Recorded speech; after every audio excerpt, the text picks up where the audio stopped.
भारत का जो right thinking person कहलाता है। सभी लोग सड़क पर हैं, सभी लोग आक्रोशित हैं और सभी लोग एक ही मांग कर रहे हैं कि न्याय होना चाहिए।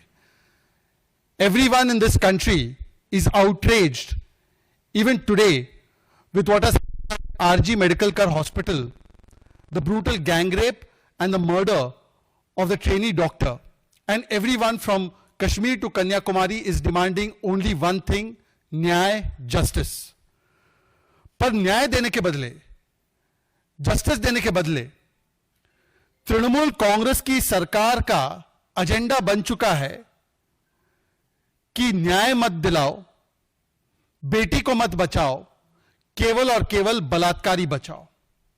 और इस बलात्कारी बचाओ अभियान में तृणमूल कांग्रेस इतना आगे निकल चुकी है कि आज यह कहना अतिशयोक्ति नहीं होगी कि टीएमसी का मतलब तृणमूल कांग्रेस नहीं, तालिबानी मुझे चाहिए और तानाशाही मानसिकता और कल्चर बन चुका है। Instead of securing justice for the victim of this brutal gang rape, TMC's priority seems not to be beti bachao, not to be beti ko nyay dilao, but to be only and only balatkari bachao. And in this attempt of balatkari bachao, the TMC today has come to represent तानाशाही मुझे चाहिए culture.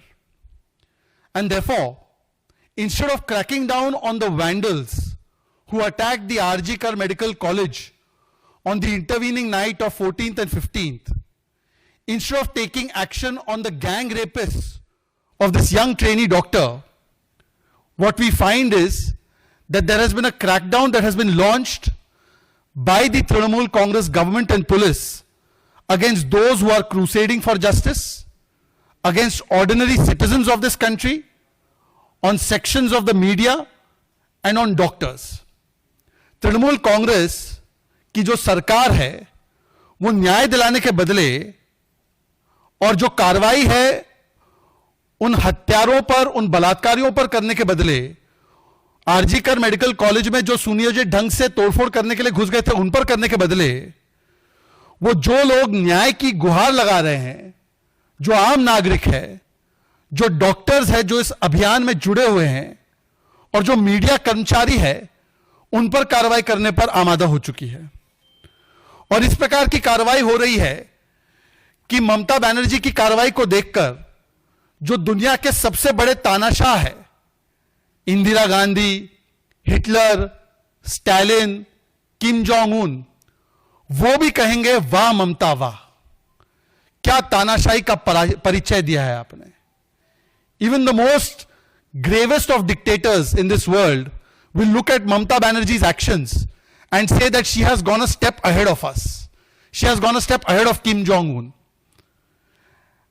और मैं इसलिए कह रहा हूं क्योंकि मेरे पास यह तालिबानी फतवा है पश्चिम बंगाल की सरकार का, जो मीडिया के माध्यम से ही मुझे प्राप्त हुआ है कि किस प्रकार से इस बेटी के लिए, न्याय के लिए आवाज उठाने वाले 43 डॉक्टर्स को पश्चिम बंगाल की सरकार ने ट्रांसफर करने का निर्देश दे दिया है और ट्रांसफर उनकी कई दूर दराज इलाकों में भी की गई है।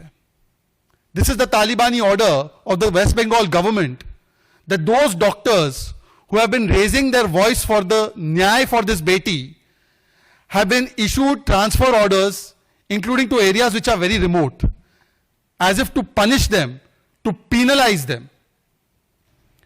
और मैं केवल ये नहीं कह रहा हूं, मीडिया केवल ये नहीं कह रहा है, यूनाइटेड डॉक्टर्स फ्रंट एसोसिएशन ने भी ट्वीट करके कहा है, we strongly condemn Mamata Banerjee the unjust transfer of faculty members who supported our protest. These punitive measures will not silence our demands for justice and security. We stand united and resolute in our fight. यह तालिबानी तानाशाही मानसिकता परिचय number 1। एक और परिचय भी ममता बनर्जी की सरकार ने दिया है और वो आप में से कुछ लोगों को भी मिला होगा। पिछले 2 दिनों से जो भी बेटी के लिए न्याय की आवाज सोशल मीडिया पर उठा रहा है, कोलकाता पुलिस, उनकी प्राथमिकता देखिए, see the priority of Kolkata police. 5,000 7,000 लोग जो आरजीकर मेडिकल कॉलेज में घुस गए उनको नहीं रोकना है, बलात्कारियों को नहीं पकड़ना है, संजय राय जैसे लोगों को पुलिस वेलफेयर बोर्ड से नहीं हटाना है। कार्रवाई किस पे करनी है? जो आम सोशल मीडिया पर भारत के नागरिक आवाज उठा रहे हैं, तो कोलकाता पुलिस उन्हें लव लेटर भेज रही है यह कहते हुए कि आप अपना ट्वीट हटाइए, आप अपना पोस्ट हटाइए, वरना आधी रात को हम आपके पास आ जाएंगे और आपको पकड़कर ले जाएंगे। और कुछ एक आध पत्रकारों को अपना एक्स का हैंडल, ट्विटर का हैंडल डिलीट करना पड़ा है।